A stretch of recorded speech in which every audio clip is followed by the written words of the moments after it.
You think power means being surrounded by people, advisors, allies, friends, smiling faces, nodding along, clapping when you speak, raising glasses when you win.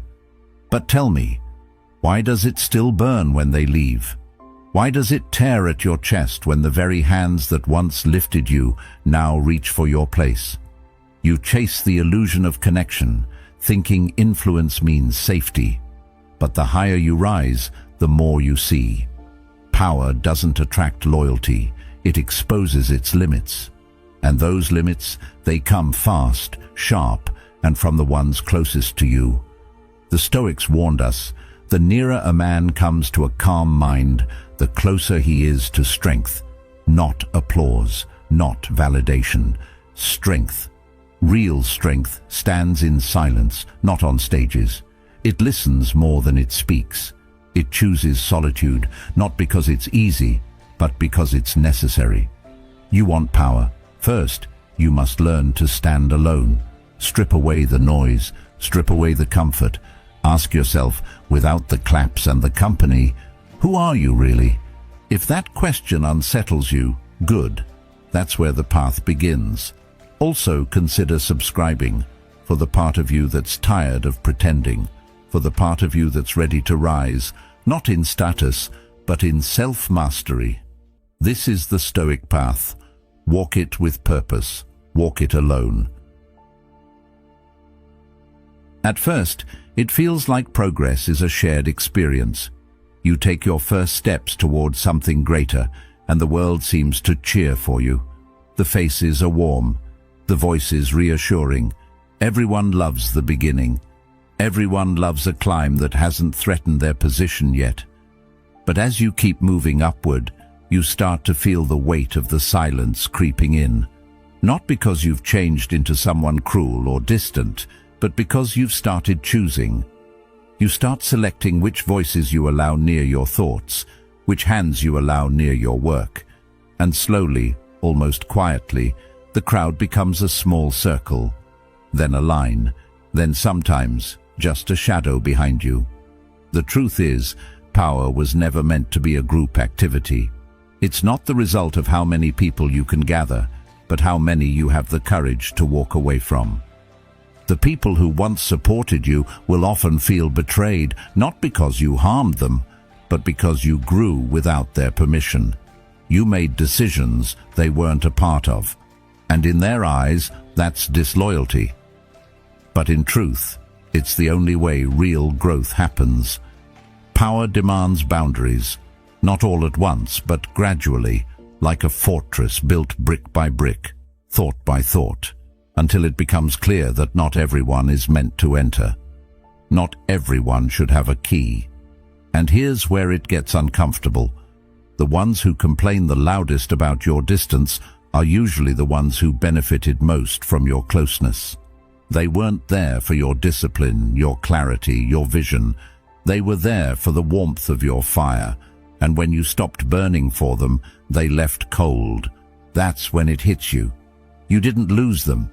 You filtered them.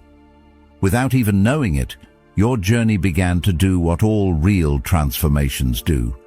It started removing what no longer aligns. This isn't rejection, it's refinement. You don't need to explain it. You don't need to defend it. Because if you try, you'll find yourself shrinking just to soothe someone else's discomfort with your evolution. And the moment you do that, you've already stepped down from the path you were meant to walk. It's lonely, yes, but not in the way people think. You're not aching for more company. You're yearning for clearer air, for the kind of silence that sharpens you instead of softening you, the kind of space where your thoughts don't get interrupted by noise that's only pretending to be support. And when you reach that level of stillness, you begin to understand why the Stoics valued solitude not as isolation, but as alignment. Marcus Aurelius said, "The nearer a man comes to a calm mind, the closer he is to strength." And calm doesn't come in crowded rooms filled with ego and expectation. It comes when you choose peace over popularity, stillness over applause, self-trust over validation.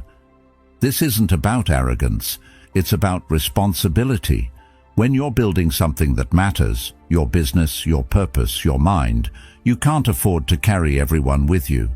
Some people are heavy in the worst way, not because they're bad, but because they're not built for the weight you're meant to lift. And every time you lower your standards to keep someone comfortable, you lower your altitude. You trade clarity for closeness.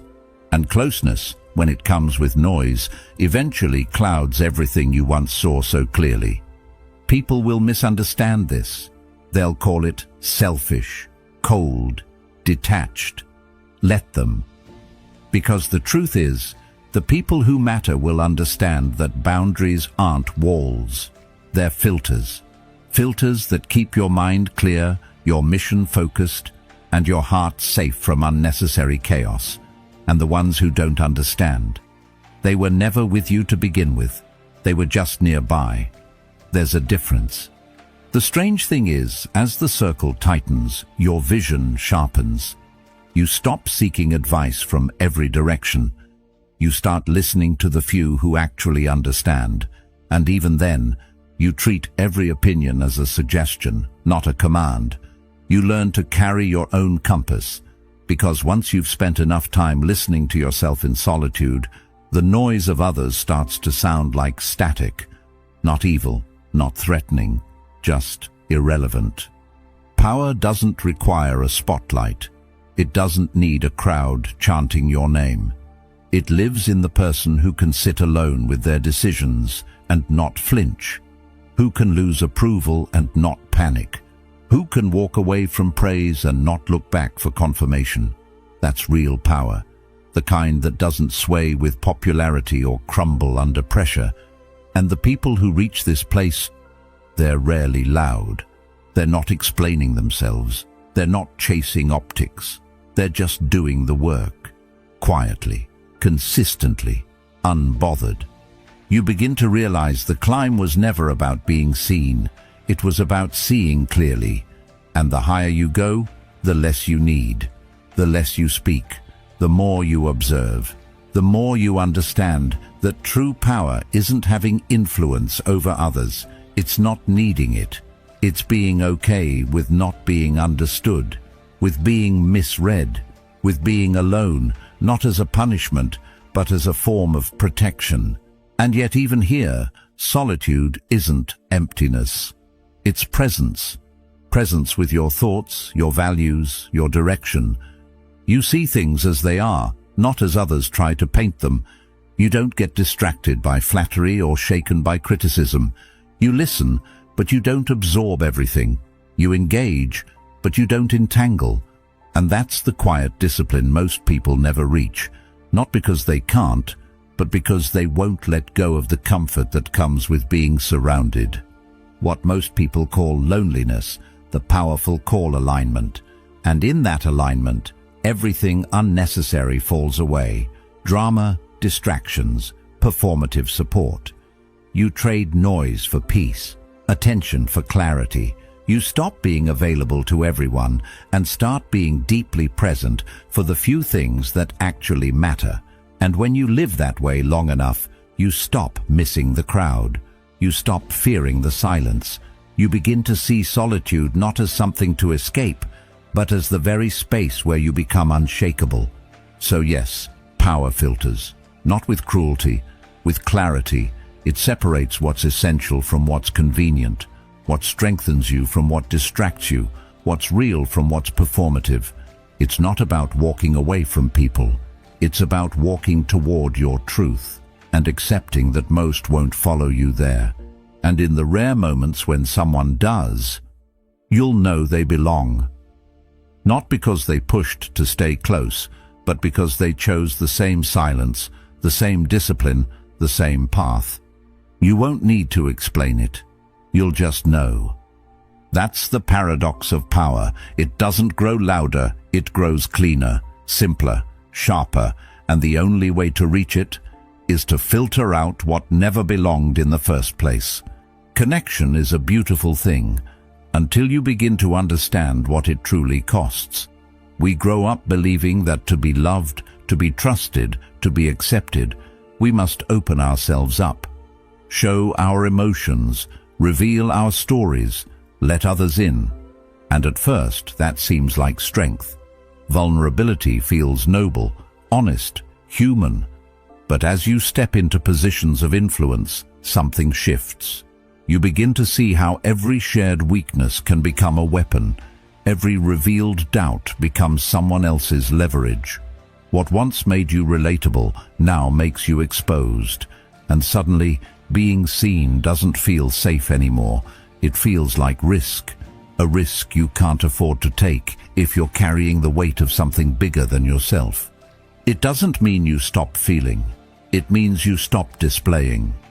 Because in the eyes of others, especially those watching from the outside, your emotions aren't just expressions, they're signals. And signals, when read by the wrong person, invite challenges. Some will test your patience just to watch you crack. Others will comfort you while quietly recalibrating how they perceive your strength. Vulnerability becomes a performance review. And even when people say, "I want honesty," what they often mean is, "Give me your struggle, but only if it makes me feel inspired, not uncomfortable." That's not acceptance. That's conditional tolerance. And leaders can't build from that. So you begin to detach, not out of pride or ego, but out of necessity, because there are things you carry now that no one else understands. Decisions that would crush someone if they knew the full weight of them.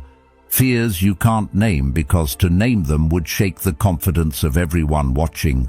The further you move into your purpose, the more your silence becomes your shield. Not because you're trying to hide, but because explaining yourself is now a liability. And power, real power, thrives in controlled expression, not emotional transparency. This isn't to say emotion has no place, quite the opposite. Emotion, when mastered, becomes vision. It becomes conviction. But when unleashed without restraint, it creates chaos. Imagine a storm with no structure, just noise, wind, destruction. That's what uncontained emotion looks like in power. It doesn't comfort, it confuses. And confusion is the first crack in your foundation. Becoming who you truly are often requires walking through silence, alone. It requires letting go of the need to be constantly understood, even by those closest to you. Because when you are tasked with carrying vision, clarity must come before closeness. And sometimes the very people you long to connect with are not capable of holding the full depth of your truth without misinterpreting it. You begin to see relationships differently, not with suspicion, but with precision. You stop spilling everything to feel less alone. You learn that connection is sacred, not casual. That some emotions are meant to be transmuted internally, not shared publicly. And the fewer people who have access to your internal world, the more protected your purpose becomes. Not everyone should know what keeps you up at night. Not everyone should be invited into the furnace where your strength is forged. This doesn't make you cold. It makes you clear. There is a difference. Coldness is indifference. Clarity is responsibility. And when you operate from clarity, you begin to notice how often people equate closeness with entitlement. They want access, but not accountability. They want presence, but not pressure. And the moment you withhold something, your time, your thoughts, your feelings, they claim you've changed, that you've become distant. But in truth, you've just become aware. That awareness reshapes how you communicate. You speak less, but with more weight. You listen more, but absorb less. You offer guidance, but rarely seek validation, because validation, when it becomes a need, becomes your leash. And the powerful cannot afford to be leashed, not by praise, not by criticism, and especially not by emotional dependency.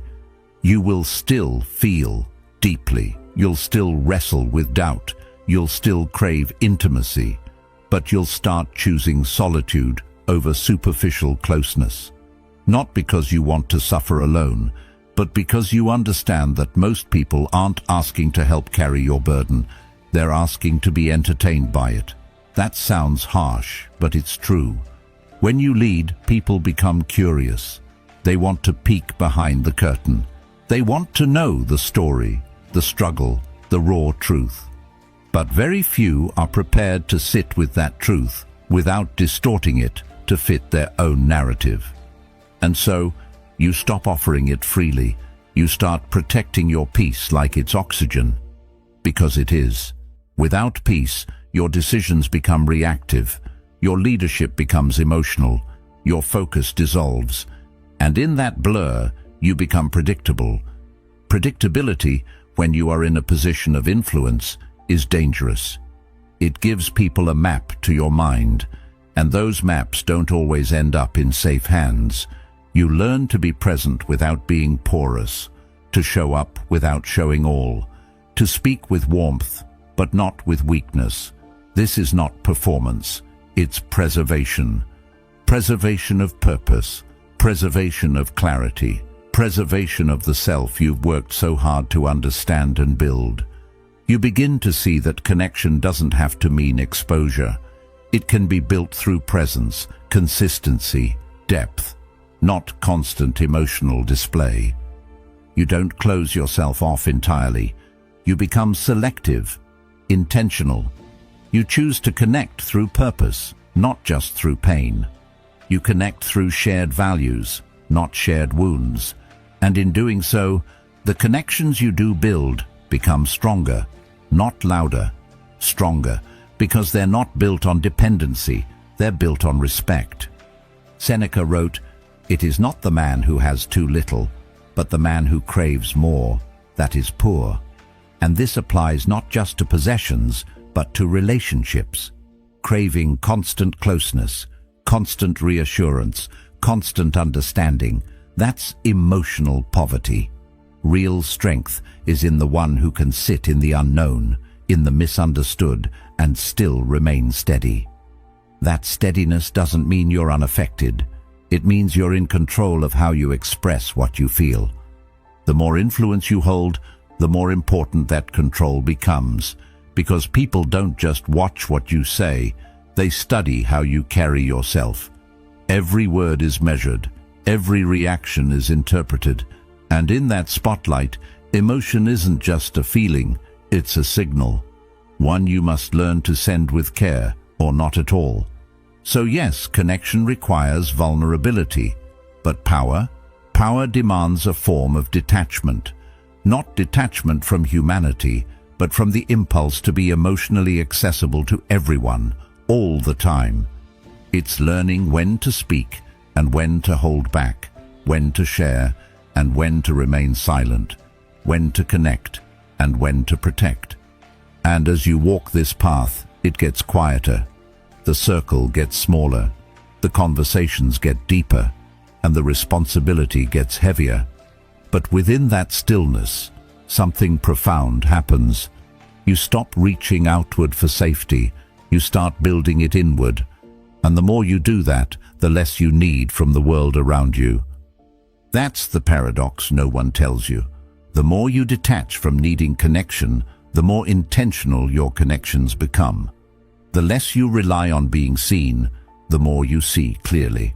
And the less you give your emotions away freely, the more power they carry when you choose to speak.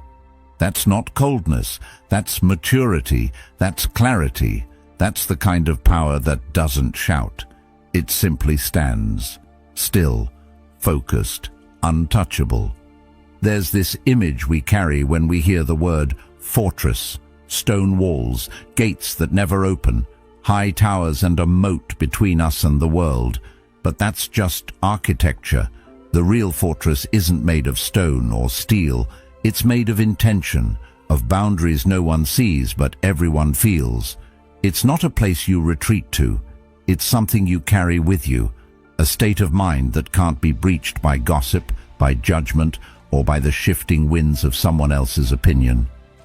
The strongest fortress is one that doesn't isolate you from life. It roots you so deeply in your own self that nothing outside of you holds the power to knock you off balance. And here's the truth most people miss. It's not about shutting people out. It's about not letting anything in that doesn't align with your values, your peace, your focus. The fortress isn't there to keep the world away. It's there to keep you whole. In a world that pulls you in 100 different directions, where expectations, comparisons, and distractions shout for your attention, building this inner fortress is not a luxury, it's survival. If you don't stand guard over your mind, someone else will take control of it. And they won't do it with force. They'll do it with flattery, with guilt, with manipulation dressed as concern. That's how breaches happen, not with an attack, but with an invitation. And once the wrong person steps into your inner world, it doesn't take long before confusion follows. You start questioning your instincts. You hesitate when you used to move with clarity. You seek permission where you once stood firm. That's the danger of a weak foundation. It doesn't break all at once. It crumbles slowly, quietly, until one day you look around and realize you're no longer living from your values, but reacting to someone else's noise. The fortress mindset changes that. You stop explaining yourself to people who are committed to misunderstanding you. You stop defending your peace to those who benefit from your chaos. And most importantly, you stop letting your mood be dictated by external validation or criticism. You become sovereign, grounded, still. That's the paradox of strength. It looks like silence from the outside, but on the inside, it's a roaring fire that says, I know who I am, and I don't need you to agree with it. This isn't coldness, it's clarity. And clarity, once cultivated, becomes a shield.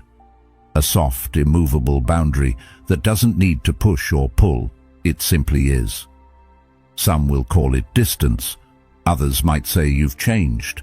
Let them, because the moment your stability becomes uncomfortable for others, you've just revealed who was invested in your confusion. Carl Jung once said, "The foundation of all mental illness is the unwillingness to experience legitimate suffering." That's what happens when you build no fortress. You suffer every time someone disapproves, every time you feel misunderstood, every time someone doesn't see your worth.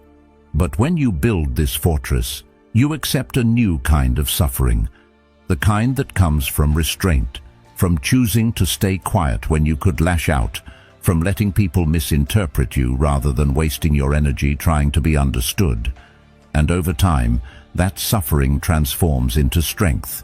You learn to observe instead of react, to sit in discomfort without rushing to fix it, to recognize that most situations don't need your energy, they need your stillness. That's the power of a fortified mind. It doesn't resist the world, it outlasts it.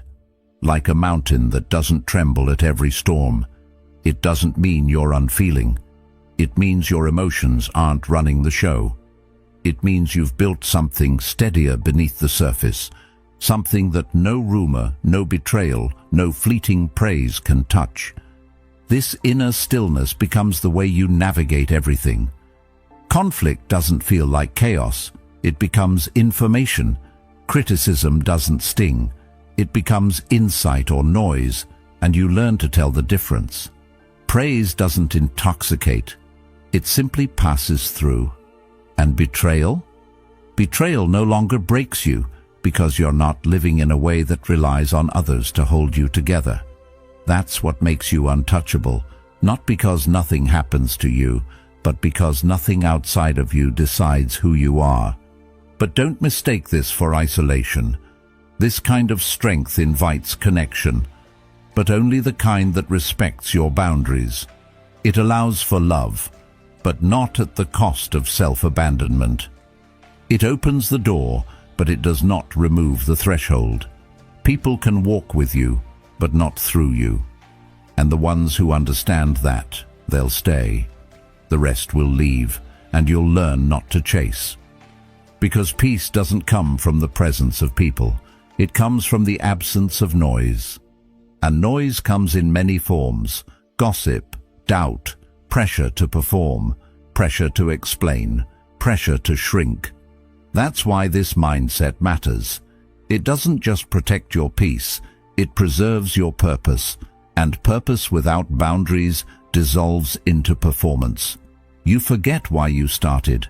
You start making decisions from fear, from fatigue, from the need to prove something. That's what happens when the fortress is weak. You become reactive.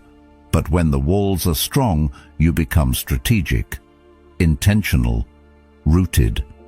Epictetus said, "No person is free who is not master of themselves." That mastery begins in the mind, in the discipline to hold your ground when the world pushes, in the wisdom to say no, not with anger, but with certainty, in the courage to walk away from anything that tempts you to betray your own integrity. That is the essence of the fortress. It doesn't control others. It controls your response to them. And in that control, there is freedom. A mind like that doesn't need applause. It doesn't need reassurance. It doesn't even need to be understood. It just needs to be aligned with truth, with purpose, with something deeper than the moment. And once you build that alignment, you'll start to see things for what they are, not what you hoped they would be. That clarity may cost you relationships, opportunities, comfort, but it will give you something far more valuable: consistency, direction, inner power. And as that power grows, you begin to move differently, not faster, not louder, just with more precision. You no longer feel the need to explain yourself to everyone. You choose where your energy goes. You become less accessible to drama and more available to purpose. You let go of the need to be liked and embrace the freedom to be real. And with every boundary held, your mind becomes quieter, your heart becomes lighter, your path becomes clearer. That's the fortress. It's not a wall that keeps the world out. It's a foundation that keeps your strength in. It doesn't make you hard, it makes you whole. It doesn't make you distant, it makes you discerning. And when the storms come, as they always do, you don't fall apart, you don't break, you remain. Still, clear, untouched. Not because nothing tried to shake you, but because you finally built something that nothing could move. Betrayal doesn't begin with a knife. It begins with trust, with comfort, with the soft moments where your guard is down and you believe, just for a second, that someone sees you and would never harm you. That illusion is the real danger, because betrayal doesn't come from strangers. It doesn't shout from a distance. It whispers from the seat beside you, from the friend you called family, from the colleague you mentored, from the one who knew the way in, not by force but by invitation. And once you've been betrayed not once but several times, you start to realize something that cuts deeper than any act itself.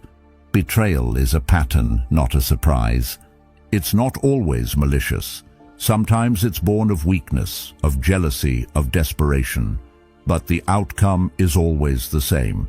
You're left holding the broken pieces of something you thought was solid, and the instinct is to ask why, to replay every conversation, to blame yourself for not seeing it coming.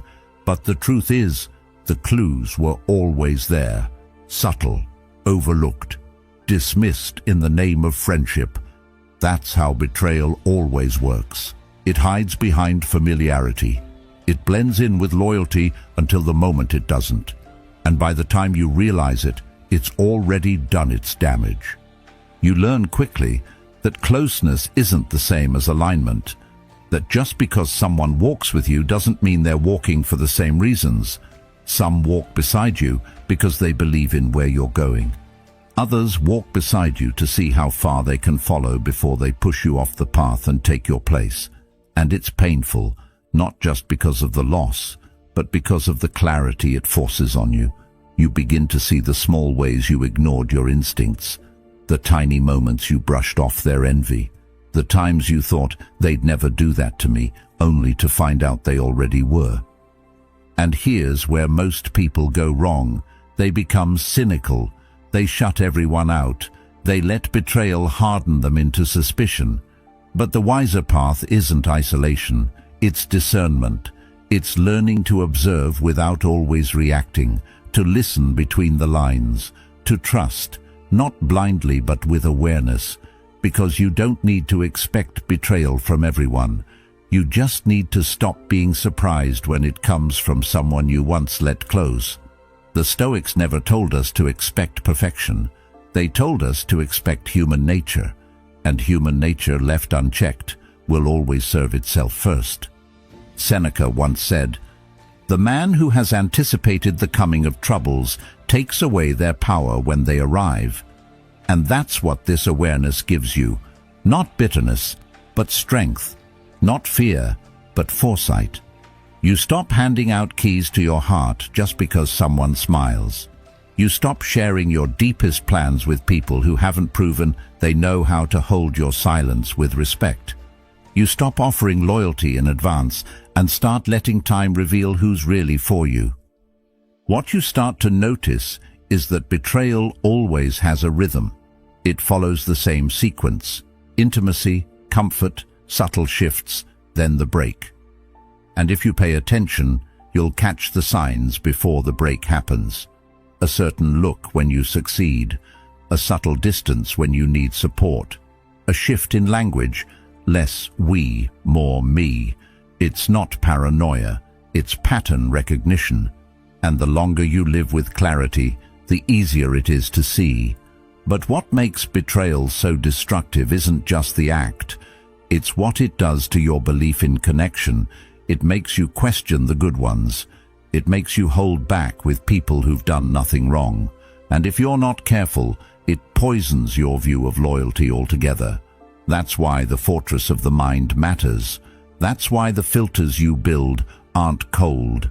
They're necessary. Not because everyone is out to get you, but because not everyone is meant to go where you're going. And some people, even those you love, will try to sabotage you just to keep you close. Because your growth makes their stagnation unbearable. There's a quiet violence in betrayal that doesn't come from anger. It comes from comfort. The person who betrays you doesn't do it with malice in their eyes. They do it with the belief that you'll recover, that you'll understand, that they had no choice. They justify it. They reframe the story in their favor. And that's what makes it sting, the absence of accountability. The betrayal is compounded by the fact that they believe they're still the victim. But you don't have to carry that weight. You don't have to seek justice from the person who fractured your trust. You don't have to win the argument or even confront them. You just have to decide, this chapter ends here. No more energy, no more access, no more wondering if it could have been different, because it wasn't. And the only way forward is forward, without them. Carl Jung once observed that shame is a soul-eating emotion, and betrayal often carries shame, not just for what they did, but for what you didn't see. You blame yourself, you feel foolish, exposed. But shame is only powerful when it goes unexamined. The moment you step back and see betrayal for what it is, not a sign of your weakness, but a lesson in clarity, you begin to take back your strength. You don't become harder, you become wiser, sharper, more tuned into the silent language people speak when they think you're not watching. Eventually, you'll be grateful, not for the pain, but for the precision it gave you, for the way it taught you to protect your peace without apology, for how it carved a line between those who say they're loyal and those who show it. You'll see that every betrayal was a kind of brutal grace, stripping away the illusions you clung to, exposing the cracks in your foundation, and giving you the chance to rebuild, not with bitterness, but with discernment. And that discernment becomes your strength. You stop explaining your choices. You stop oversharing your dreams. You let people earn the right to stand beside you, not through words, but through consistency, through presence, through how they act when you're not useful to them. That's how you know. Not when things are good, not when the path is easy, but when silence falls, when your back is turned, when your light threatens to outshine theirs. So you become intentional. You keep your circle small, not because you're afraid, but because you've seen what happens when it's too wide. You speak less, not because you lack trust, but because you've learned the value of holding some truths for yourself. You expect less, not because you're jaded, but because you're done giving more than people are willing to give back. And through it all, you hold your center. You don't let betrayal define you. You let it refine you into someone who walks with a quiet strength, who loves with boundaries, who leads with clarity, and who never forgets. The people who are closest to you will always carry the greatest power to hurt you, which is why your greatest power must be knowing exactly who and what is worth the risk. Trust feels simple when you're young. You give it without hesitation, assuming that if your intentions are good, theirs must be too. You share, you open up, you believe. And for a while, that innocence feels like strength. It creates bonds, it builds warmth, it makes the world feel safe. But safety built on assumption is fragile. Eventually, life teaches you that trust is not a gift you hand out freely. It's a currency, one of the rarest. And every time it's spent in the wrong place, it costs you more than you thought it would. That's the lesson most people learn too late. That trust, once given freely, becomes a calculated risk.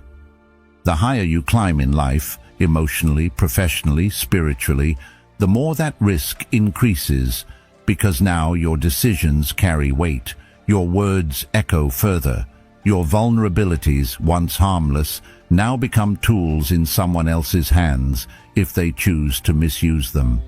And while it doesn't mean you stop trusting, it means you start choosing carefully, not with fear, but with awareness, not from paranoia, but from pattern recognition. You begin to understand that trust isn't something you owe anyone. It's something they earn, slowly, consistently, and not just once, but over time, through action. There's a kind of grief in that realization, because it means letting go of the idea that you can fully relax in every room, that you can be fully seen by every person who claims to care. It means that even the people closest to you have limits, and that proximity doesn't equal loyalty. That truth stings at first, but it also sharpens you. You stop mistaking charisma for character. You stop equating shared history with shared intention. And most importantly, you stop confusing kindness with alignment. To be powerful is to be deliberate, not defensive, not closed off, just intentional. You understand that trust isn't just about what someone says, it's about what they do when it's inconvenient for them, when no one is watching, when they have nothing to gain. That's the test most people fail, not because they're evil, but because they haven't done the work to hold someone else's trust with care. And trust, when placed in unsteady hands, doesn't just break, it backfires. This is why the wise grow quieter, why they speak less, share less, move more in silence. Not because they've lost faith in people, but because they've found peace in being selective. They've learned that some people want your trust not to honor it, but to access you, to use it as leverage, as proof of closeness they haven't really earned. And when you've been burned enough times, you stop letting words convince you. You start looking for consistency, and not just in how someone treats you, but in how they treat people who can do nothing for them. Aristotle once said, "We are what we repeatedly do." And in the realm of trust, that means you pay attention not to grand gestures, but to repeated behavior, to how someone shows up when you're silent, to how they speak about others behind closed doors, to whether they protect what you share when you're not in the room. Trust, then, becomes less about the stories people tell and more about the patterns they reveal. This shift changes your relationships. It doesn't make them colder, it makes them clearer. You no longer feel the need to be fully understood by everyone. You stop offering your inner world like a gift to anyone who asks. You start holding it with reverence, because you realize that the more sacred something is, the fewer hands it belongs in.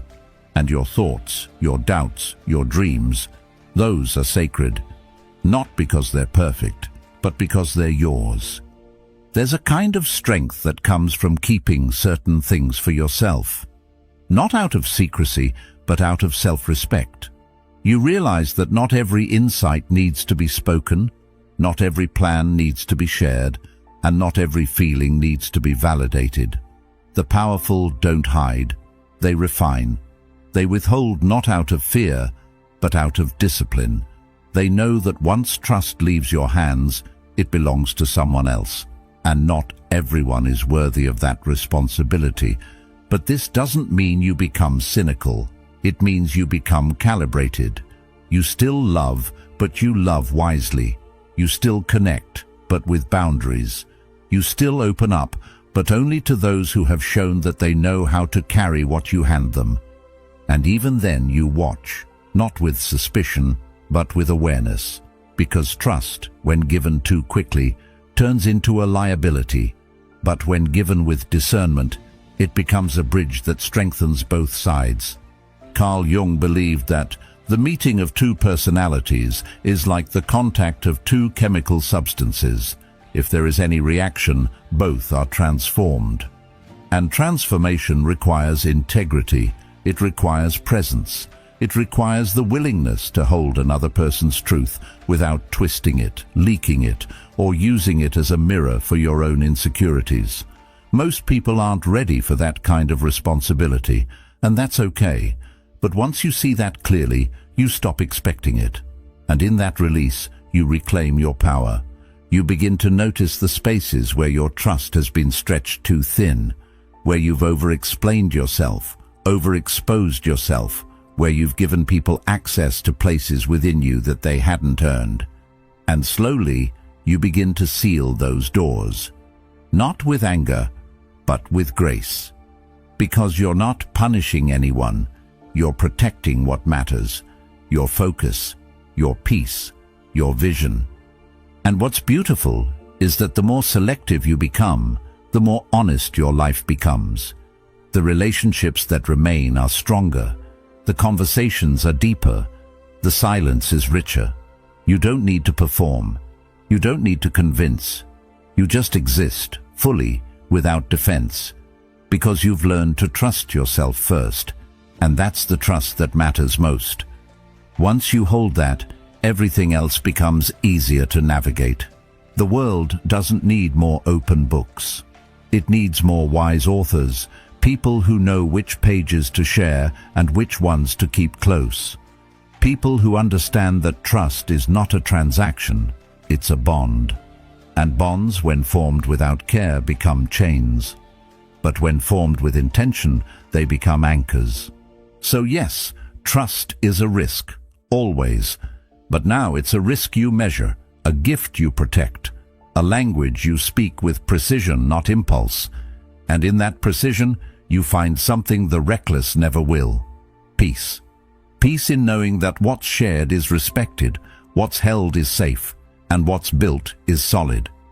You don't have to be suspicious of everyone, just awake, just grounded enough to see clearly, to trust wisely, and to never again hand over your power disguised as vulnerability to someone who hasn't proven they know what to do with it. That's not caution, that's wisdom. And wisdom is the currency of the truly powerful. Clarity isn't something you stumble into, it's something you make room for. And more often than not, that room begins with distance. Not emotional detachment in the cold, indifferent sense, but distance in the way a painter steps back to see the whole canvas. You can't understand a situation while you're still wrapped in its emotion. You can't make sharp decisions when your vision is fogged by closeness, comfort, or urgency. That's why the ones who lead well, think well, and live well are often misunderstood as distant. But distance isn't rejection, it's reflection. There's a quiet kind of power in learning how to step back, to not jump at every emotion, to not react to every tone in someone's voice or every shift in someone's behavior. When you're close to everything, too close, you become reactive. You start seeing threats where there are none. You start projecting fears instead of identifying facts. And that's how chaos enters. Not because the world got louder, but because your inner world stopped filtering the noise. The Stoics knew this. They didn't talk about control as domination. They spoke of it as inner command. Seneca wrote, "He who is brave is free." But bravery isn't charging in. Bravery is knowing when to hold back. Holding back is harder than acting. It requires more strength to pause than to speak, more clarity to observe than to intervene. But this is the foundation of real power, not performance, but precision. When you operate from clarity, you don't need to control others. You control the one thing that truly matters, yourself. And when you can do that, your environment stops becoming a battlefield and becomes a space for strategic movement. You start to respond instead of react. You move with timing instead of impulse. You see patterns instead of just people. That shift changes everything. Suddenly, you're no longer sucked into every conflict, every invitation to drama, every emotional wave. You recognize that peace isn't found by avoiding problems, but by standing still within them. Distance gives you that stillness. It's the space between emotion and action where your real power grows, because once you've paused, once you've breathed, once you've removed yourself from the immediate pressure, you can actually see not just what's happening, but why it's happening, and more importantly, how to move through it without losing yourself. Clarity isn't always comfortable. It will ask you to acknowledge things you'd rather avoid. It will reveal truths about people you care about, decisions you've made, and patterns you've repeated. But without that clarity, you're just surviving. And survival without insight becomes a loop, a cycle of reaction, regret, reset. Distance breaks that cycle. It slows you down just enough to notice the choice before the mistake. That's the kind of control most people never reach, because most people are still trying to control the world instead of their perception of it. If your inner voice is always drowned out by the expectations, judgments, and demands of others, you're not really living your life. You're performing someone else's version of it. And performance is exhausting. It's not sustainable. It's also not strategic. Clarity allows you to choose where your energy goes. You no longer feel the need to attend every argument you're invited to. You don't jump to fix every problem, explain every decision, or justify every change. You begin to understand that most noise is not an emergency. It's just distraction. And when you live in distraction long enough, confusion becomes your default. You start doubting what you already know. You start second-guessing your intuition. You start asking questions you've already answered just because someone else doesn't like your answer. Distance is how you take that power back. Not by withdrawing from the world entirely, but by withdrawing your urgency to be understood by it. You're not here to be available to everyone's emotions. You're not here to carry the weight of every room you walk into. You're here to move with clarity, to see what's yours to carry and what isn't, to discern when to speak and when silence is the wiser choice. As you step into this way of living, something subtle shifts in how you experience conflict. You stop seeing it as something to fix and start seeing it as information. Not everything needs resolution. Some things just need space. Some people just need time. And some problems aren't yours to solve. That kind of clarity protects your energy. It protects your time. It keeps you aligned with your direction, not distracted by detours that don't lead anywhere worth going. This is the difference between movement and momentum. Anyone can be busy. Anyone can make noise. But those who move with purpose, who act with intention, who build with vision, they do so from a place of inner stillness, and stillness can only be accessed when you step away from the pull of emotional chaos. When you give yourself enough distance to remember what matters and what's just noise, the more you practice this, the more natural it becomes. You'll find yourself responding slower, but with more weight.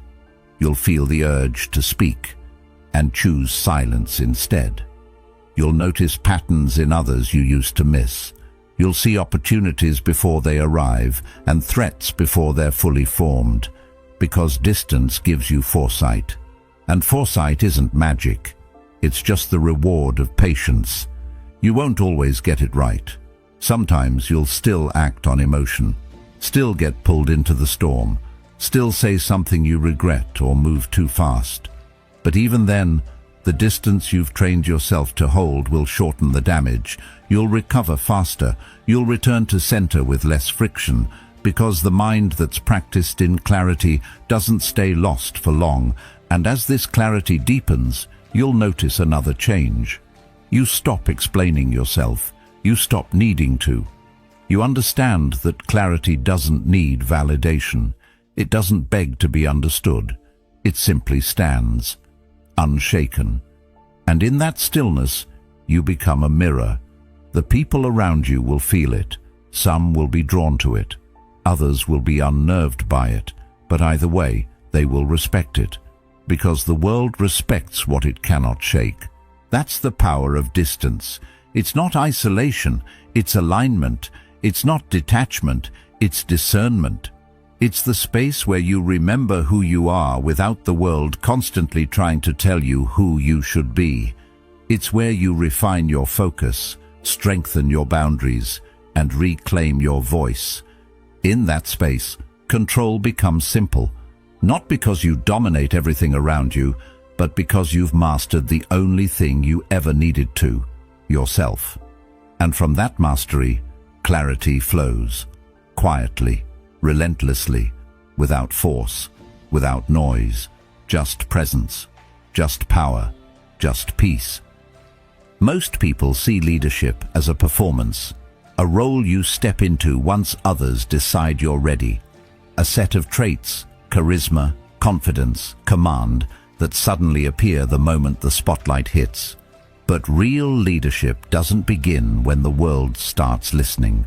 It begins long before that, in the silence, in the moments when no one's watching, when there's no applause, no confirmation, no one telling you you're on the right path. That's when the mask of leadership is forged, not as a deception, but as a layer of resilience, not something to hide behind, but something that holds you together when everything around you is uncertain. You don't just wake up one day and lead. You build yourself into someone who can hold that weight. And that building happens privately, in doubt, in frustration, in decisions you have to make without consensus or validation. The first person you have to convince is yourself. Not with words, but with action, with consistency, with your ability to keep going when everything inside you wants to give up. Leadership is tested most in the absence of recognition, when there's no one to tell you that you're doing well, and yet you move forward anyway. What many don't realize is that strength in leadership is rarely loud. It doesn't need to announce itself. It doesn't need to dominate a room. Often it just stands still, not because it doesn't feel the pressure, but because it's learned not to be ruled by it. The people who lead with quiet strength have already fought their biggest battles, not in public, but in private. They've wrestled with doubt in empty rooms. They've sat with failure when no one else knew they were breaking. And through that process, they built something unshakable inside. Something that doesn't flinch when the world turns cold. You begin to understand that leadership is less about being followed and more about being rooted. About knowing who you are when everything familiar is gone. When those who once supported you change direction. When the outcome is unclear and the pressure mounts. That's when the inner voice has to be louder than the noise. Not louder in volume, but louder in conviction. The kind of conviction that isn't dependent on results or praise. The kind that lives in the actions you take when doubt is screaming in your ear. Carl Jung once said, "The world will ask you who you are, and if you don't know, it will tell you." That is the essence of private leadership, knowing yourself before the world tries to define you, building your foundation so strong that you don't need to raise your voice to be heard. You don't need to prove your worth, you just embody it. And that embodiment comes through 1,000 quiet choices. The choice to get up when it's easier to stay down. The choice to act with integrity when compromise would be more convenient.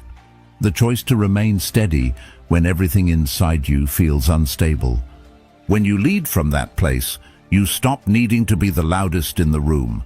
You stop needing to explain your every move.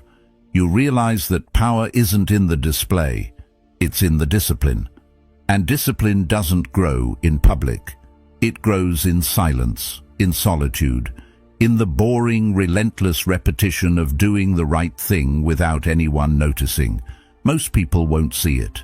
They'll only see the outcome, the title, the speech, the presence. But those are just the surface.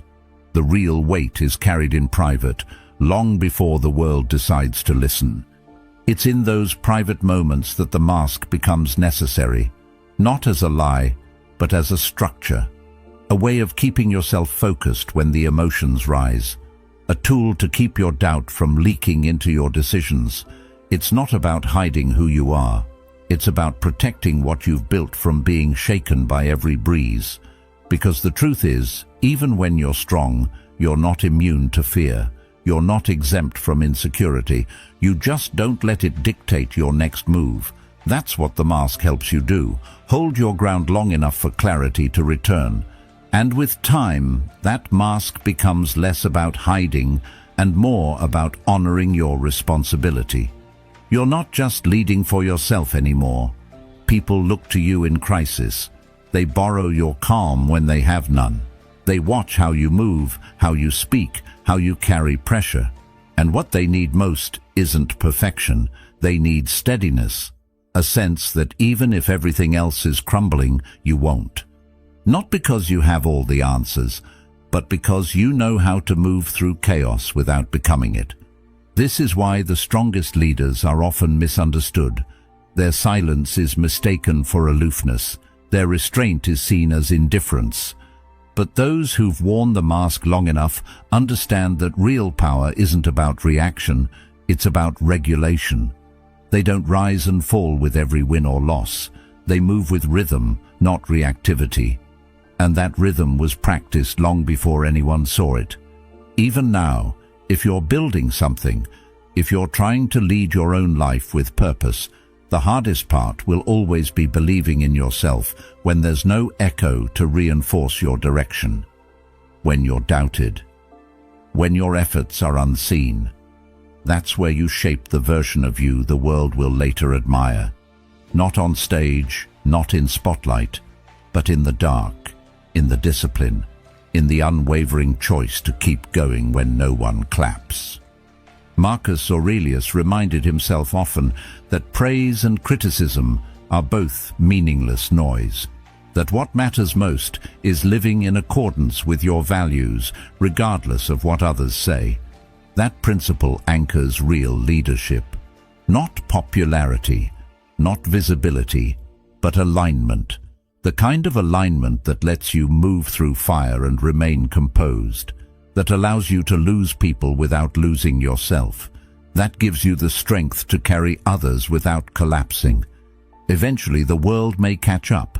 They may begin to see the strength you've been cultivating all along. They may recognize your resilience, your wisdom, your grace under pressure. But whether they do or not is secondary, because the purpose of leadership isn't to be seen, it's to serve, to carry weight most people don't want, to make decisions that cost you comfort, and to do it all without needing recognition in return.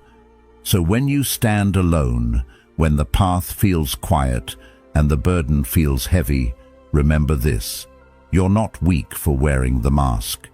You're not inauthentic for protecting your peace. You're not fake for showing restraint when everything inside you feels like breaking. You're just leading, quietly, steadily, from a place the world rarely sees, but always feels. And if you've built yourself in the dark, with discipline, with intention, with clarity, then no matter how loud the world becomes, you'll never be moved by it. Because the strongest leaders never began with applause. They began with silence, with doubt, with solitude, and through it all, they became something few ever dare to be: unshakable. Solitude isn't about escaping the world, it's about returning to yourself. In a time where distractions are endless, being alone with your own thoughts is often viewed as uncomfortable, even dangerous. But the truth is, the discomfort we feel in solitude isn't because we're alone. It's because we're finally facing what's inside. The noise we try to drown out with conversations, entertainment, and obligations, that noise is often coming from within. And in solitude, there's no one left to blame, no one to validate, no one to perform for. It's just you and what you've avoided. That's why so many run from it. But the powerful, they walk toward it. To be fully present with yourself is one of the rarest forms of courage. Because there's no mask to wear when no one is watching. There's no role to play. What's left is the raw material, the insecurities, the fears, the doubts, and the responsibility to sort through them. This is where refinement begins. This is where clarity is born. When you give yourself permission to sit in stillness, to ask uncomfortable questions without flinching, you start to realize that solitude isn't a punishment. It's a tool, a mirror, and often the only place where truth has room to rise. The world rewards those who are loud, busy, and constantly seen, but wisdom grows in the unseen moments. The real decisions, the ones that change your life, are rarely made in crowded rooms. They're made in quiet reflection. That's the paradox. The people who seem to move the world are often the ones who spend the most time away from it. Alone, not because they hate people, but because they know power comes from understanding their own mind before being influenced by others. There's a kind of strength that only silence can build. When you stop needing the presence of others to feel valuable, everything changes. It's not that relationships or connections become meaningless, they become clearer. You stop chasing people who were never meant to stay. You stop bending to please crowds that don't care. And instead, you begin to attract those who recognize the stillness in you. People are drawn to those who don't need them to feel whole. That's what makes solitude magnetic. It reveals the difference between attachment and connection. The most powerful decisions are often made in solitude. The quiet choice to walk away, the difficult decision to let go, the moment of clarity that changes the entire direction of your life. These things rarely happen in chaos. They require space and the ability to hear your own voice without it being drowned by the opinions of the world. When you learn to retreat into yourself not as an escape, but as a practice, you begin to uncover a version of you that doesn't rely on approval, a version that knows, that listens, that leads. And awakening doesn't come from being surrounded, it comes from being still, from noticing your thoughts without judgment, from facing what's been buried beneath your constant motion, from accepting that growth often begins where comfort ends. Solitude is the place where you meet your future self, not the version shaped by noise, but the one forged in silence. People often confuse being alone with being lonely, but they're not the same. Loneliness is the ache for something outside of you. Solitude is the comfort in knowing you have everything you need within. When you start to feel at home in your own mind, external validation loses its grip. You don't chase attention because you're already seen by the one who matters most, you. You don't beg for love because you've given it to yourself first. And from that fullness, everything else becomes a choice, not a need. You begin to notice how the quiet reorganizes your thoughts, how it reveals what actually matters. You see the patterns that used to control you, the stories you've told yourself, the roles you've played, and slowly you start to rewrite them. In solitude, you don't just think, you evolve. You step away from who the world told you to be and return to who you were before it all got noisy. You shed layers that never belonged to you.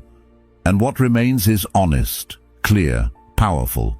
The ability to be alone and still feel whole is a superpower. In a world obsessed with connection, the person who is content in their own company holds the upper hand. They aren't moved by gossip. They don't shrink under pressure. They respond rather than react. They carry a calmness that can't be faked, because it was built in the dark, sharpened in the silence, and proven in the moments when no one was watching. You'll find that solitude doesn't make you harder. It makes you wiser. You become more intentional with your words, more aware of your energy, more protective of your peace. You stop offering explanations to people who were never listening. You stop proving yourself to those who doubted you. And instead, you live. Quietly, deliberately, authentically, because once you've tasted the clarity of solitude, the noise of the world becomes optional. Marcus Aurelius said it best. Nowhere can man find a quieter or more untroubled retreat than in his own soul.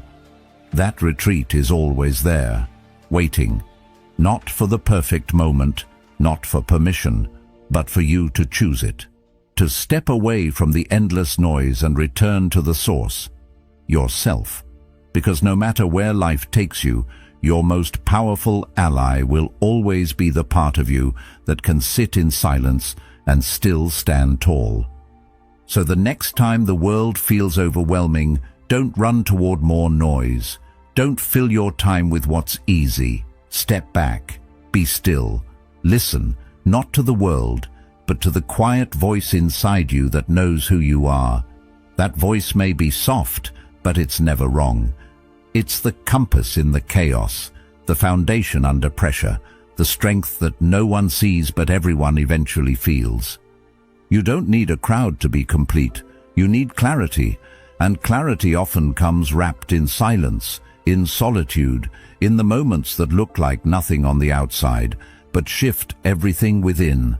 That's where the powerful are made, not on stages, not in rooms filled with praise, but in the quiet, where they remember who they are without the world telling them who they should be. There's a strange pressure in today's world to always be saying something, to explain, to react, to defend, to clarify, as if every pause in conversation is a missed opportunity, or every unspoken thought is a weakness. But silence isn't weakness. It isn't the absence of thought. In fact, it's often the presence of deeper thought. The more powerful someone becomes, the more they learn this truth. Not everything requires a response. Not every rumor deserves your breath. And not every opinion needs your correction. Silence, in its truest form, is not avoidance, it's strategy. People fear what they can't read, and nothing is harder to read than someone who doesn't react. Someone who doesn't rush to prove their side, doesn't scramble to fix perceptions, doesn't panic when misunderstood. In silence, there is control. Control over your energy, control over your image, control over the battlefield itself. Because when you're silent, the other side starts guessing, and in their guessing, they reveal more about themselves than you ever could by speaking. That's the brilliance of stillness. It's not passive, it's surgical. But silence takes discipline. It's tempting to explain yourself, to want to be seen and understood, to correct every wrong impression, but power doesn't need to be understood. It needs to be unshaken. The moment you start chasing clarity from others, you give them control over your state. Silence breaks that cycle. It places the burden of interpretation on them while you stay centered in your own calm. And that calm, that's your fortress. because the louder the world becomes, the more rare and valuable your silence becomes. We live in a time where everyone has a microphone, everyone has a platform, but few have the strength to say nothing when it matters most, to let actions speak, to let presence carry weight. It's easy to shout, it's easy to react, it's easy to flood the space with noise, but the one who remains quiet when others are loud, who observes while others scramble to be seen, that's the one people start watching more closely.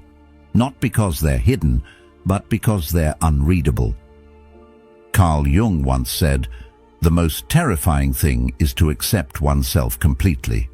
And that's what silence often demands. Acceptance, the kind that says, "I don't need your version of me to be whole." You begin to understand that silence is not the void, it's the container, the space where you decide what enters and what doesn't, what matters and what doesn't, who you engage and who you leave unanswered. That's not arrogance, it's focus. Silence also gives you time. Time to think clearly, to separate emotion from principle, to decide if speaking would actually serve you or just satisfy your ego. And in that space, you gain leverage. You see the long game, while others are stuck in short-term reaction. You play chess while they play checkers. That's not manipulation, it's maturity. The maturity to understand that not every fire needs to be fought. Some burn out on their own, and the ones that don't, you handle them with clarity, not panic. It's in the silence that your reputation is shaped. Not by you, but by how others speak about you when you don't defend yourself. And that reflection, that mirror of the room, tells you more about them than about you. Because if someone changes their opinion of you simply because you didn't speak, they were never holding your truth. They were holding their need for control. And when you stop giving that to them, they feel discomfort. But that discomfort isn't your responsibility. When you lead with silence, people begin to respect the way you move. Not because you intimidate them, but because you create space for mystery. And mystery, when anchored in integrity, becomes presence. People lean in, they pay closer attention, and eventually they learn to listen more and speak less, just by being around you. That's leadership. Quiet, composed, intentional. This doesn't mean you never speak. It means you choose when, and more importantly, why. Speaking from clarity is different than speaking from pressure. One is rooted in truth, the other is driven by fear, and you can feel the difference. So can everyone else. There's a weight in words that are used sparingly. They land differently, they echo, because silence prepared the space for them to be heard. Marcus Aurelius believed that we should waste no time arguing what a good man should be. We should just be one. And that's the deeper principle behind strategic silence. It's not about withholding truth. It's about embodying it so fully that it no longer requires explanation. You become the proof. Your life becomes the answer. Your peace becomes the message. As this mindset takes root, you begin to navigate the world differently. You stop jumping to defend every misunderstanding. You stop needing to correct every critic. You stop reacting to things that used to drain you. And in that restraint, you find energy returning. You find time stretching. You find your thoughts gaining clarity. Because silence isn't empty. It's where everything important begins to form. Even your relationships change. People begin to approach you with more intention. They choose their words more carefully, not out of fear, but out of respect. Because they've seen that you don't fill space just to be heard. You wait, you watch, you respond with meaning. And when you do speak, it's worth listening to. This is the kind of presence that doesn't need volume. It doesn't need grand gestures. It just is. And people feel it before they understand it. That's why silence is so powerful. It transcends explanation. It moves through rooms, not with noise, but with energy. And the ones who master that energy, they don't just lead, they shape perception, they guide emotion, they hold space in a way few ever learn to. But make no mistake, this isn't about detachment from the world. It's about deep connection to yourself, to your values, to your inner compass, so that when the noise rises, you don't rise with it. You remain still, grounded, focused, and from that stillness, every move you make becomes intentional, every word meaningful, every silence deliberate. So no, silence isn't emptiness. It's the most strategic form of presence. It's the pause that gives your mind room to think. It's the boundary that protects your energy. It's the posture that teaches others how to approach you. And the longer you live this way, the more you'll see. Power isn't in how loudly you speak. It's in how deeply your silence is felt. Most people want to be liked. It's natural. It feels good to be accepted, to be praised, to be seen as agreeable. We grow up conditioned to seek approval from parents, teachers, peers, and in many ways, that approval becomes our compass. If people clap, we're on the right track. If they frown, we retreat. But leadership doesn't work like that. Leadership begins where popularity ends, because at some point, to lead is to decide. And decisions, real ones, the ones that carry weight, don't come with universal applause. They come with risk, with backlash, with silence. It's easy to be liked when you're saying what people want to hear, when you're reflecting their expectations back to them, when you're smiling, nodding, agreeing. That's performance, not leadership. But step outside of that comfort. Say what's needed instead of what's wanted. Draw a boundary, hold a standard, make a hard call that benefits the mission but upsets the moment. That's when the true test begins. Not when people love you, but when they don't, and you keep going anyway. Because leadership isn't about keeping the peace. It's about holding the vision. The unpopular truth is that many of the most important decisions you'll ever make will make people uncomfortable. Some will misunderstand you, others will resent you, and in those moments you'll feel it, the urge to backpedal, to soften your voice, to blend in again. But if you do, you lose yourself, and the role becomes hollow. Influence without integrity is manipulation, and the ones who manipulate may be liked, but they're never trusted. Carl Jung once said, "The privilege of a lifetime is to become who you truly are, and who you truly are may not fit into the mold others built for you, especially not when you're leading. The moment you step into responsibility, you're no longer living for agreement. You're living for alignment, with your values, with your clarity, with your internal compass that won't always match the mood of the room. And that misalignment, that tension between what's right and what's popular, is where true leadership takes shape. It's in that space that the pressure builds, not just from others, but from within. You'll ask yourself, am I being too harsh, too strict, too distant? And sometimes the answer will be yes. But more often the discomfort isn't a sign you're doing it wrong, it's a sign you're doing it alone. And that's the cost.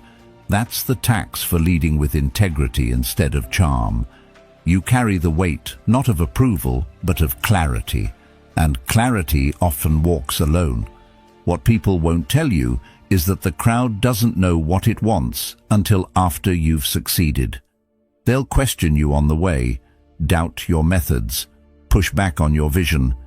And yet, when the result comes, when the dust settles, they'll rewrite the story. They'll call it obvious, predictable, inevitable, but you'll know the truth. You'll remember the nights you stood in rooms full of silence, knowing you were right and wondering if it would matter. You'll remember the moments you felt completely unseen but refused to bend. That's not pride. That's responsibility. Seneca wrote, It is the power of the mind to be unconquerable. That's the inner steel leadership requires. The strength to remain upright when others try to fold you.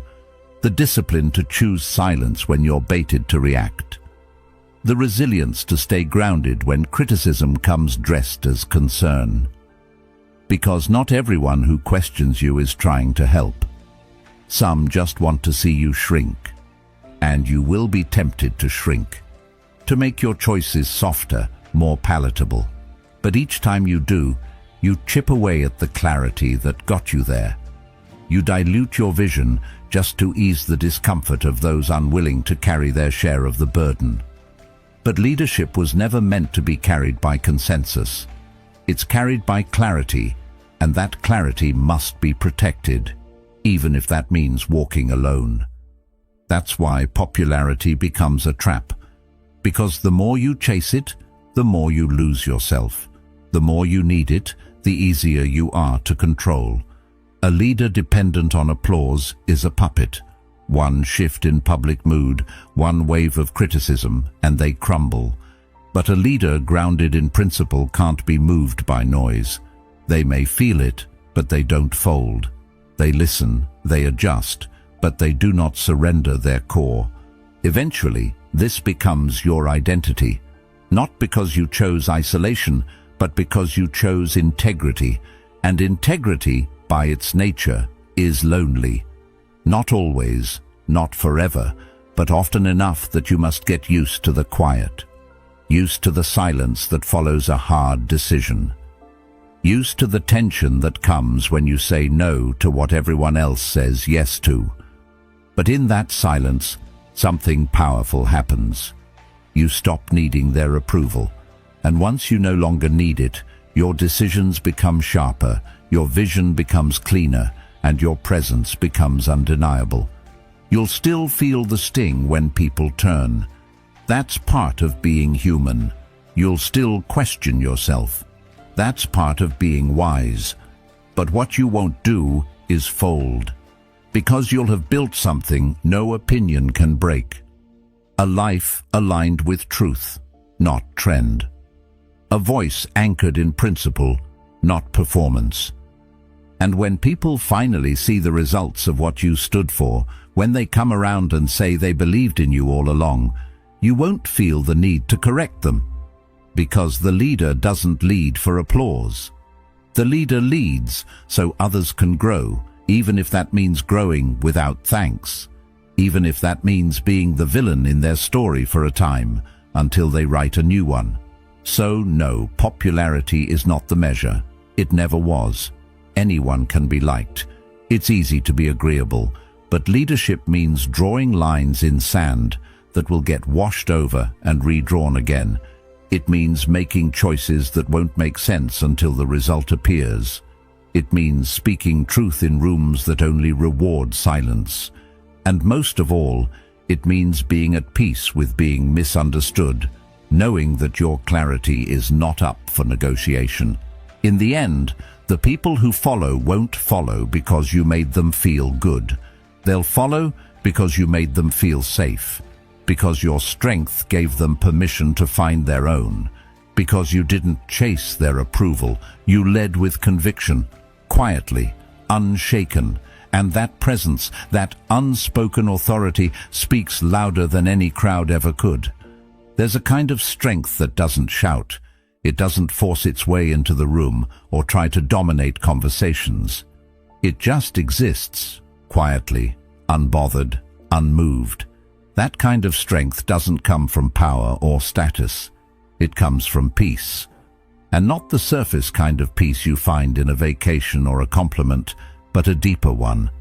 The kind that doesn't depend on anything outside of you. The kind that stays with you even when everything else is falling apart. Because the real test of a person isn't how they act when things are calm. It's how they hold themselves when nothing is going their way, when the noise gets loud, when the chaos closes in, when the expectations stack up. That's when you find out whether you're grounded or just pretending to be. The world will always find new ways to pull you out of your center. Criticism, rejection, sudden change, pressure, and if you don't have an anchor within yourself, you'll drift. You'll react to everything. You'll get offended by everything. You'll try to manage other people's opinions, their emotions, their projections, and in doing so, you lose control, not over them, but over yourself. The more reactive you become, the less influence you actually hold, because now you're being shaped by the very things you think you're trying to lead. That's the illusion of control, that you can change the external world by managing it directly. But true control doesn't work that way. It flows outward, not inward. You don't control the storm by shouting at the clouds. You control it by building something inside that no storm can move. That's where inner peace becomes more than a feeling. It becomes armor. Not the kind that hardens you, but the kind that protects you without changing who you are. It takes discipline to live this way, to pause when everything in you wants to react, to breathe instead of lash out, to stay rooted in what you know instead of what you feel in the moment. It's easy to get swept away by emotion, especially when you feel disrespected, overlooked, or misunderstood. But that's the trap. Because if anyone can pull you off course just by pushing the right button, then your peace was never really yours. It was conditional. It was borrowed. Carl Jung once said, "Everything that irritates us about others can lead us to an understanding of ourselves."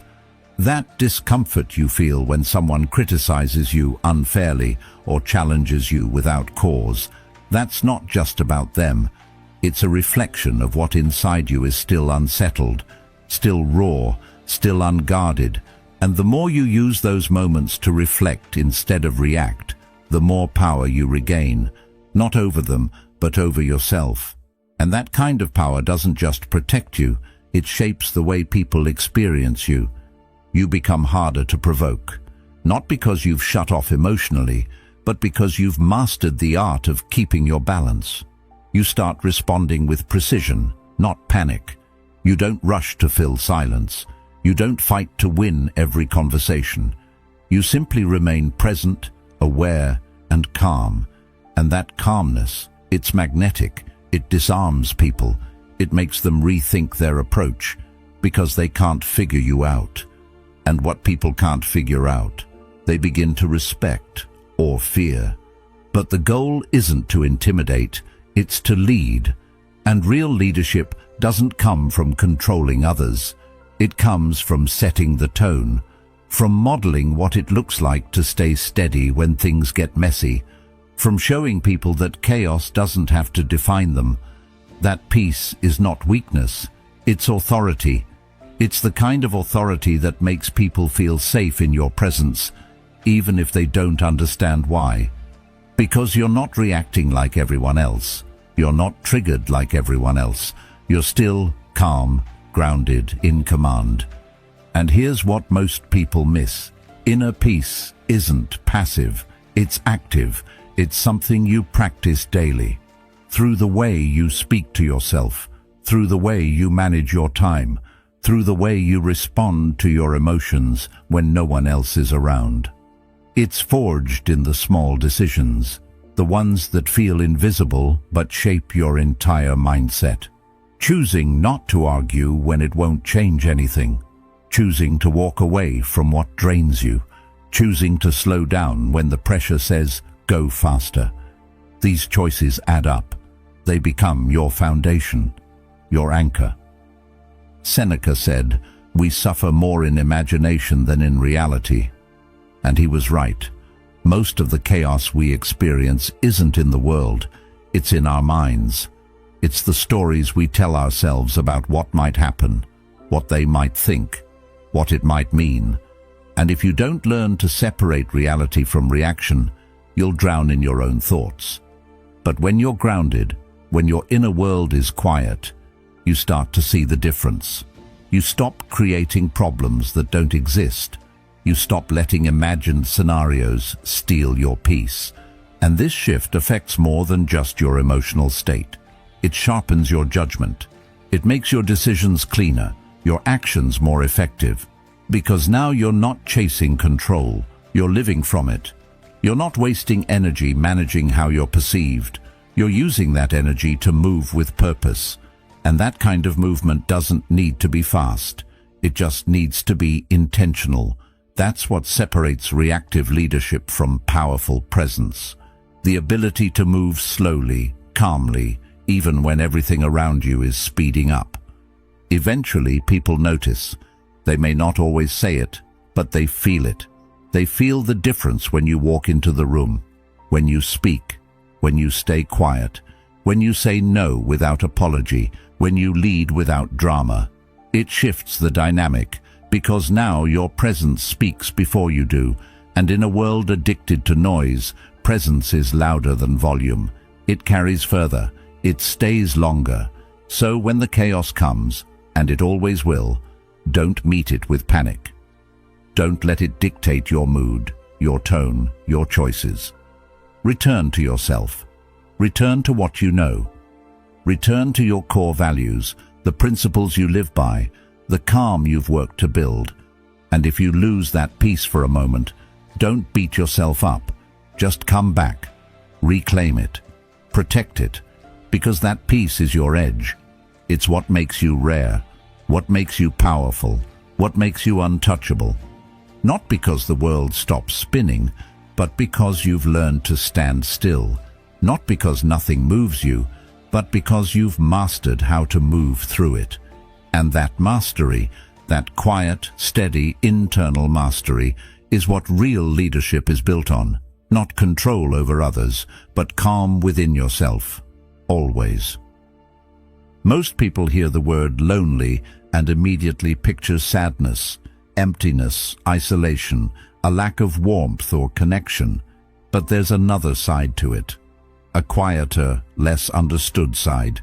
Because loneliness in its purest form isn't always painful. Sometimes it's peaceful. Sometimes it's powerful. It becomes the rare kind of solitude that doesn't ask anything of you. It doesn't demand that you entertain, explain, or impress. It simply lets you be. And in a world that's constantly trying to mold you, that space, where you don't have to perform, where no one's watching, isn't a punishment. It's freedom. There comes a moment when you stop fearing solitude and start needing it. Not because you hate people, not because you're bitter or angry or withdrawn, but because the noise becomes too loud, the expectations become too heavy, and you start to realize that the more people you surround yourself with, the more you're pulled away from who you really are. Opinions, assumptions, projections, they start to shape your choices, your voice, your identity. Until one day you look in the mirror and you barely recognize yourself. That's when the silence calls, not as an escape, but as a return. The truth is, the most powerful people in the world, those who move with certainty, who lead with calm, are often the most solitary. Because they understand something most people don't. You cannot know yourself in a crowd. You cannot build clarity in chaos. You need distance, stillness, a space untouched by outside influence. That's where your real thoughts surface. That's where your true values rise. It's where you begin to ask, who am I when no one is watching? Who am I when I stop performing? And the answers, though quiet, change everything. Solitude gives you back your sovereignty. You get to act without looking over your shoulder, to speak without softening your words to make them easier to digest, to create without worrying if it will be liked, to live on your terms, not because you don't care about others, but because you finally care enough about yourself to stop diluting your essence. In solitude, you're no longer reacting, you're choosing, and those choices, made without pressure or performance, become the foundation of real freedom. Carl Jung once said, "Loneliness does not come from having no people around you, but from being unable to communicate the things that seem important to you." That line hits deeper than most realize, because the worst kind of loneliness isn't when you're alone. It's when you're surrounded by people but still feel unseen. When your soul speaks a language no one around you understands. When your silence says more than your words ever could, but no one hears it. That's the kind of loneliness that wounds, the kind that makes you question your place in the world. But the other kind, the kind you choose, is not a wound. It's a weapon. It's a way of protecting your vision, of shielding your energy, of building something that doesn't need validation to survive. You don't need to explain why you take time for yourself, why you skip the party, why you walk away from shallow noise to sit with deep thoughts. You just do it. And that unapologetic decision to stand alone, at least for a while, becomes a filter. It reveals who can meet you in that silence and who only wanted your presence when it was convenient or entertaining. There's clarity that comes when you're alone, not the kind that hits like lightning, but the kind that grows slowly, gradually, like fog lifting. And as it does, you see things you couldn't see before. You see the people who only reached out when they needed something, the ones who smiled but never listened, the habits that drained you, the places you went to escape yourself. And you start to make subtle shifts. You start speaking less and listening more. You start saying no without guilt. You stop chasing closeness with people who made you feel distant even when they were near. And then something remarkable happens. You stop being afraid of being misunderstood. You stop needing to be liked by everyone. You stop begging for someone to hear what you've been trying to say, because now you've heard yourself, and in that space, you've built a relationship with the only person who'll be with you for life, yourself. That's not loneliness, that's alignment. That's the foundation of power, because when you're no longer dependent on others to define your worth, you become untouchable. You stop shrinking to fit. You stop bending to please. You stand firm, not hard, not bitter, but clear. This doesn't mean you reject connection. It means you raise the standard. You no longer settle for being half understood. You no longer give your time to people who drain your silence just to fill their own. You learn to enjoy company, but not need it. You welcome conversation, but you don't chase it. You share your truth, but you don't water it down to be digestible. You begin to walk a little lighter, not because life got easier, but because you're no longer carrying the weight of trying to be everywhere and everything for everyone. There will be moments, of course, when solitude feels sharp, when the silence is louder than usual, when you miss the warmth of another voice, the ease of shared laughter. That's part of the process. Even the strongest among us feel that ache. But strength isn't about never feeling lonely. It's about not letting that loneliness drive you back into places that made you forget yourself. It's about learning to sit with that ache and trust that it's not a sign of failure. It's a reminder of how deeply you feel, how much you value connection, and how sacred your energy is. Eventually, that space you once feared becomes your sanctuary. A place where you write, reflect, heal. A place where no one interrupts your thoughts, where your vision can stretch without limits. You begin to crave that stillness, not because the world has nothing to offer, but because you've realized that everything you were chasing out there was always rooted in something you hadn't yet found in here.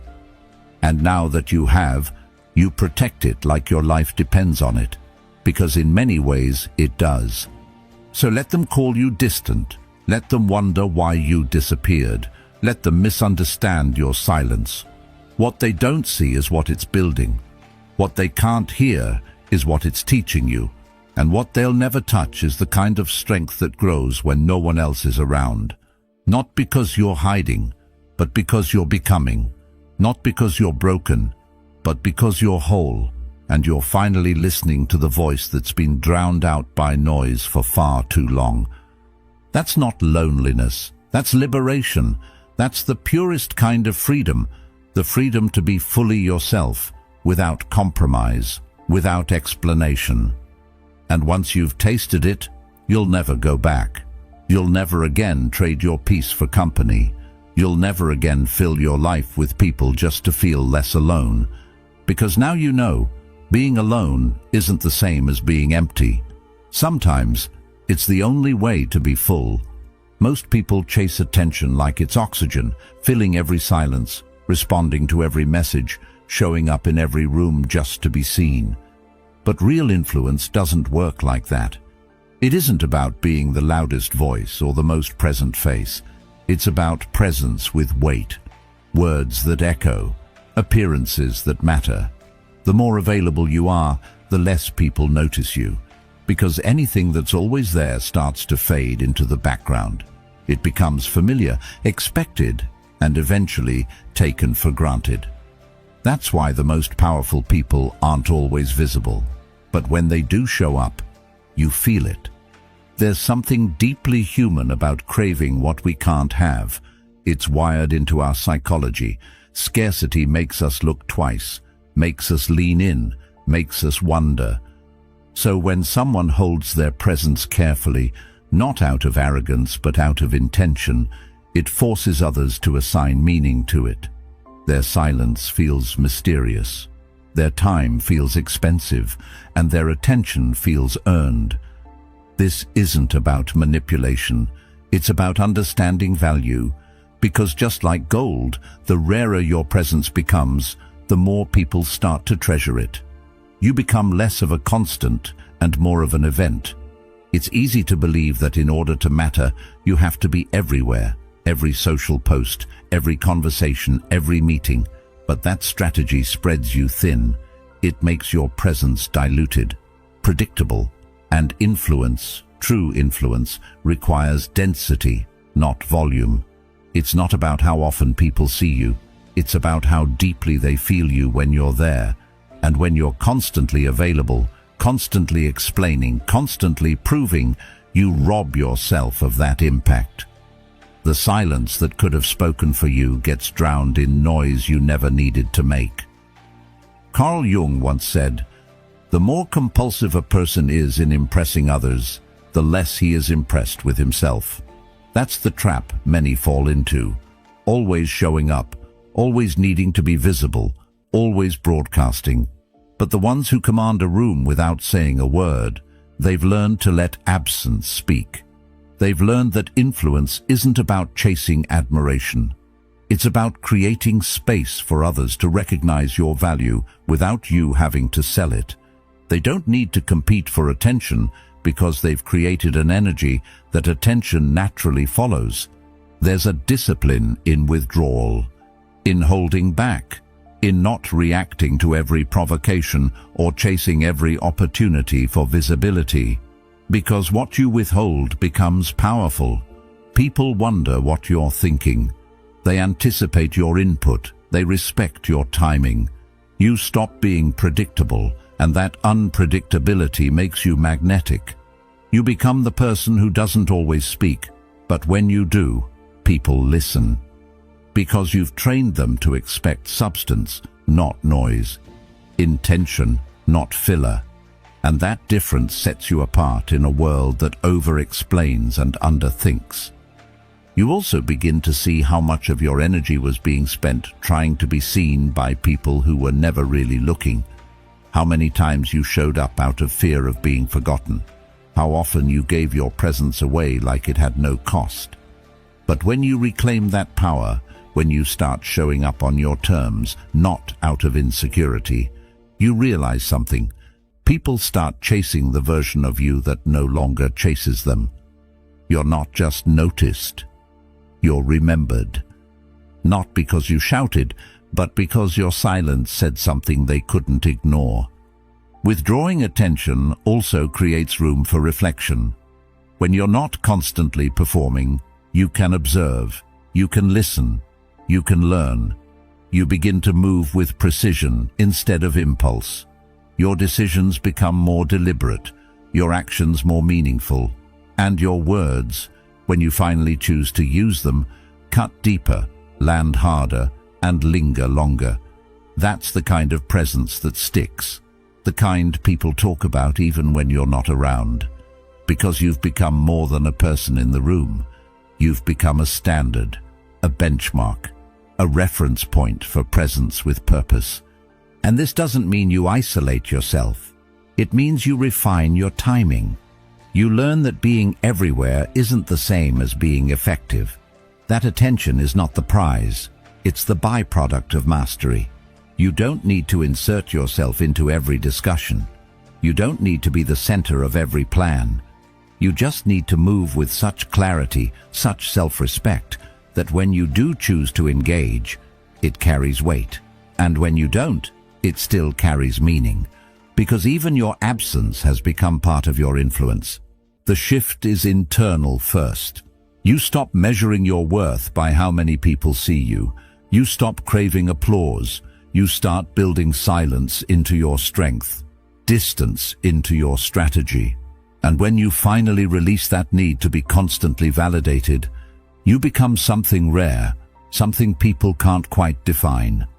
That mystery, that quiet confidence, is what makes them lean in. Because we don't chase what's always in front of us. We chase what holds itself just out of reach, what requires effort to understand, what demands our attention without asking for it. You realize that presence is not a performance, it's an offering, one that becomes more powerful when it's not handed out freely, but reserved for moments that matter. And the people who truly see you, who truly value you, won't need you to be everywhere to feel your influence. They'll feel it in the silence, in the choices you make, in the spaces you no longer fill with noise. Influence, after all, isn't about being loud. It's about being unmistakable. And when your energy carries that kind of weight, you don't have to force people to notice. They just do. Eventually, people stop questioning your quiet. They stop mistaking your absence for weakness. They start seeing it for what it is, a deliberate withdrawal, a conscious move, a decision rooted in clarity, not avoidance. Because power isn't proven by how often you speak. It's proven by how much your silence says, by how people respond when you enter the room, and what they feel when you leave it. And the ones who understand this, who practice it, become impossible to ignore. Not because they chase the spotlight, but because they outgrow the need for it.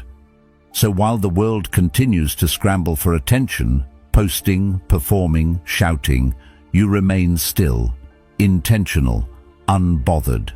You build a presence that doesn't shout for recognition, but commands it through restraint. You don't force your value onto anyone. You allow them to come to it on their own. And when they do, it's not because you begged to be seen. It's because your absence was loud enough to remind them what your presence felt like. And that is the kind of influence that lasts. In a time when everyone's fighting to be noticed, the ones who choose to be rare become unforgettable. Because what's scarce isn't just desired, it's remembered.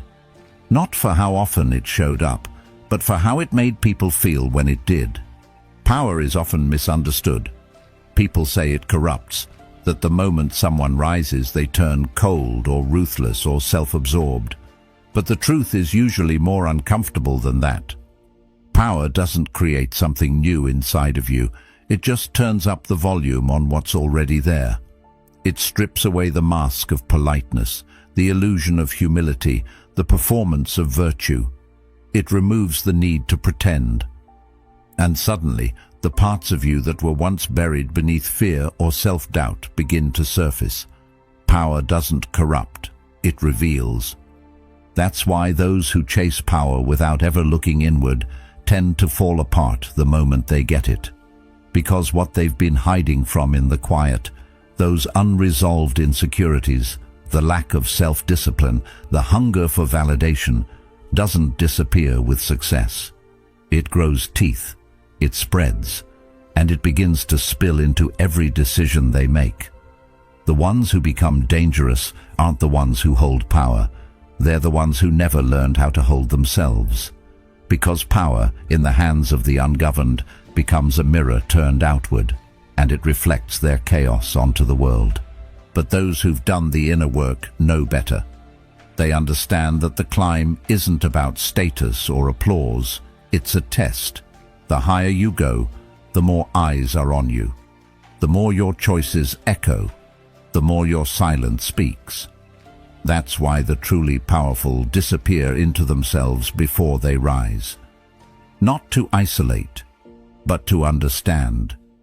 To clean the lens through which they see the world. To strengthen the hands that will eventually carry more weight.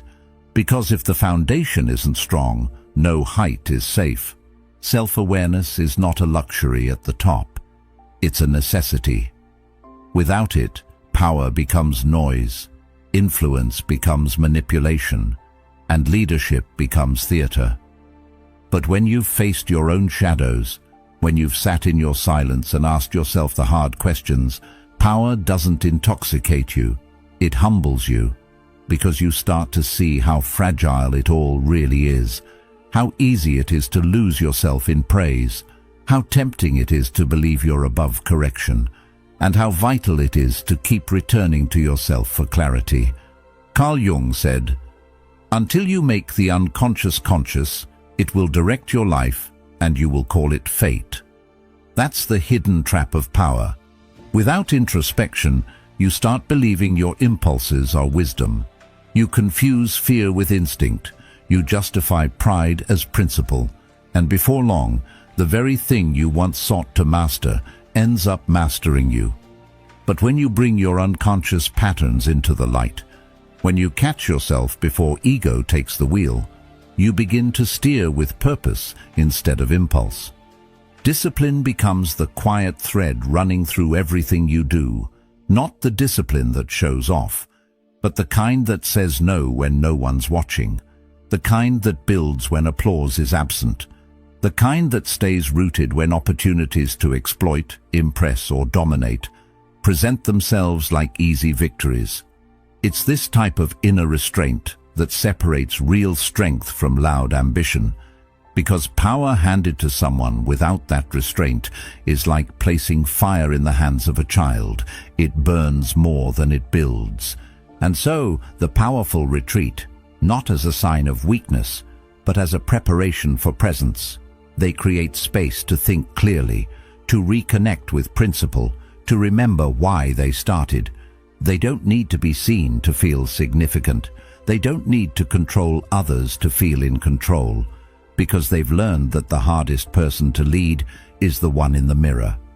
And once they've done that, leading others becomes a responsibility, not a performance. A sacred weight, not a spotlight. The true cost of power is that you can no longer hide. The world looks to you not for perfection, but for clarity. And if your soul is cluttered, your leadership will be too. That's why arrogance isn't a byproduct of power. It's the echo of an unexamined self. And humility, contrary to what many believe, doesn't mean shrinking. It means understanding the gravity of your role and still choosing to move with care. To listen more than you speak, to think longer before you act, and to know that every choice casts a shadow, sometimes longer than you'll ever see. This is why the strongest leaders don't rush. They don't react. They respond. They carry silence like a blade. They move through conflict with calm, not because they feel nothing, but because they've trained themselves to feel everything without being ruled by it. They've spent years learning how to stand still in storms without collapsing. And it's that stillness, not their charm, not their charisma, that earns them respect. The tragedy is that many will only seek inner growth after they've been broken by their own power, after the position or the status or the influence has amplified their weaknesses so loudly they can't ignore them anymore. And sometimes, by then, the damage is already done. Reputations crumble, relationships fracture, trust dissolves, because power without self-mastery always leaves a trail behind it. A trail of people who saw the mask slip, who heard the words that should have never been said, who felt the consequences of a person who never truly knew themselves. But it doesn't have to be that way. You don't have to wait until power exposes you to begin that inner work. You can start now, in the silence, in the ordinary, in the daily practice of checking your intentions, of asking yourself what you're really after and why, of sitting with the discomfort that comes from realizing you're not as in control as you thought, but being brave enough to learn anyway, because the ones who become unshakable are rarely the ones who began with power. They're the ones who began with self-respect. You learn to lead yourself before leading others, to hold your own emotions before holding authority, to guide your thoughts before guiding anyone's path. And when that kind of order exists within you, it's visible without you even trying. People can sense it in your voice, in your stillness, in the weight of your presence. Not because you've built a persona, but because you've dismantled everything that wasn't real and rebuilt from the ground up with intention. So if you ever find yourself rising, whether it's in business, in influence, or simply in the eyes of others, remember this. What's behind your eyes will be seen, not right away, but slowly, subtly, over time. Your habits will leak into your leadership, your fears will echo in your decisions, and your insecurities will shape the way you treat those beneath you. That's the real weight of power, not just having it, but carrying it cleanly. And if you've done the work, if you've stared into your darkness and didn't flinch, if you've trained your mind to stay calm when chaos knocks, then power won't corrupt you. It'll clarify you. It'll illuminate the structure you've spent years building inside. And that kind of power, not the loud kind, but the quiet, composed, anchored kind, is what creates change that lasts. Not because it forced people to follow, but because it gave them something real to follow, something rooted, something earned, something unshakable. At first, we're all chasing something loud. Recognition, applause, attention. The eyes of others become our compass, and the noise becomes a kind of fuel. It feels good to be seen. It feels like progress. But as you climb, through discipline, through silence, through trial, that noise begins to fade. The crowds thin out. The people cheering you on get busy with their own lives. And suddenly, you're left with something most never prepare for: quiet. The summit isn't crowded, not because few are capable of the climb, but because few are willing to continue without constant affirmation. The silence for many feels like failure, but for the wise, it's where the real work begins. There's a strange shift that happens when you no longer need to be celebrated, when you stop looking back to see who's watching and start looking inward to see who's guiding. The powerful understand this shift. They don't climb for the praise. They climb because they know that only in that quiet place can you actually hear your own thoughts. Only there can you face yourself without distraction. And that's the part most people miss. The top isn't a stage, it's a mirror.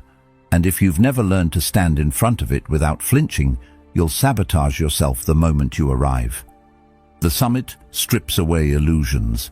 It shows you whether your ambition was rooted in purpose or performance, whether your drive came from inner clarity or outer validation. Those who climb for image often crumble under the weight of isolation. They begin to question everything. They look for ways to descend, not because they failed, but because the silence was louder than they expected. But those who climbed with intention, they sit in the silence, not as punishment, but as peace. They understand that presence doesn't require an audience. It requires alignment.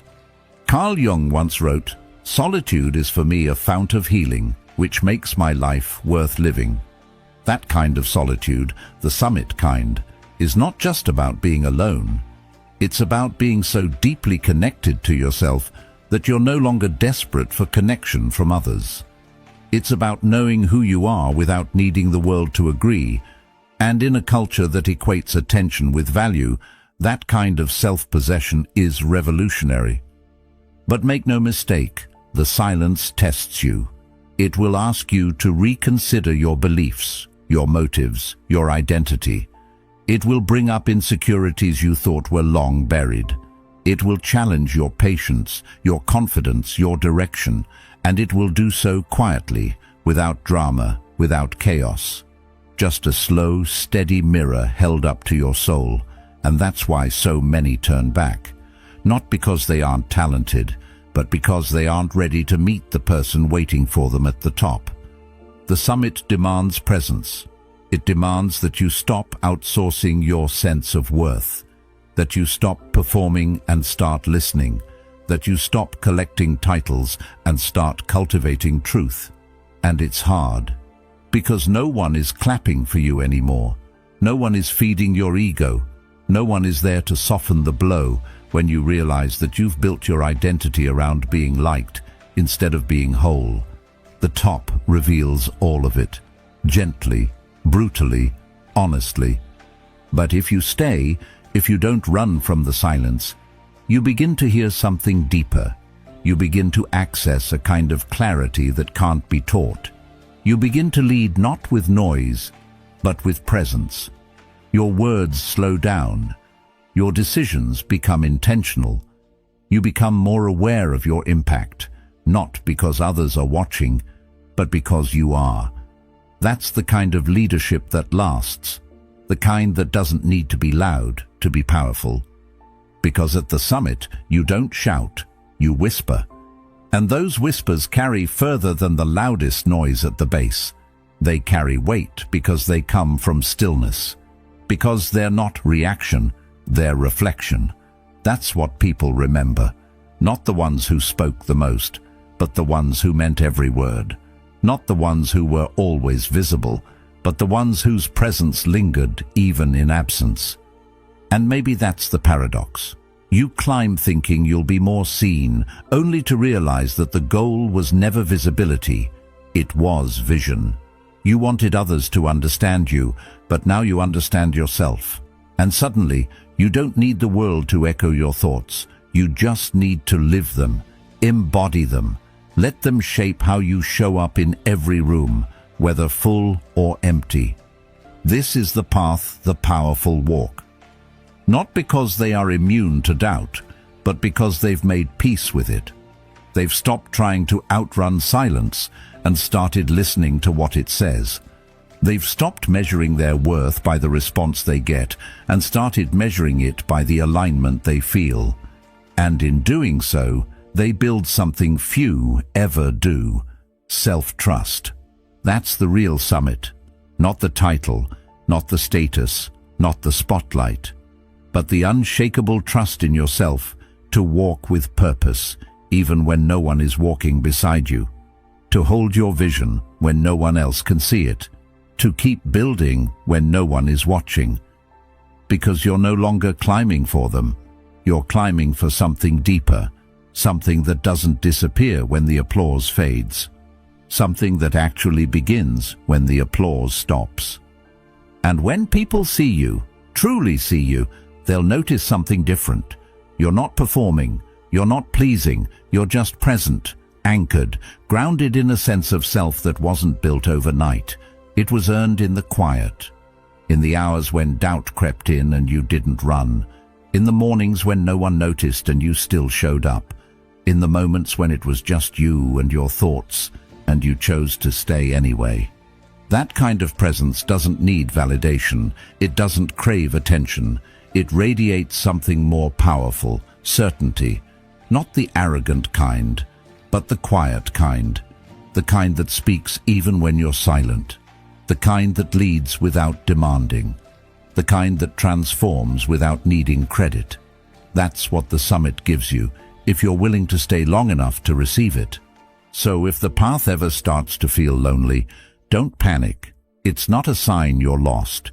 It might be the first real sign you're on the right track. Because the higher you go, the fewer people there are. Not because the view isn't worth it, but because few are willing to keep going when the crowd disappears. Few are willing to become whole in silence. Few are willing to lead without applause. But if you are, If you keep climbing, if you stay present, if you let the quiet shape you, you'll discover something most never do. That power doesn't come from being seen. It comes from being steady. That the summit isn't empty. It's full of meaning, of clarity, of truth. And you don't need anyone to hand it to you.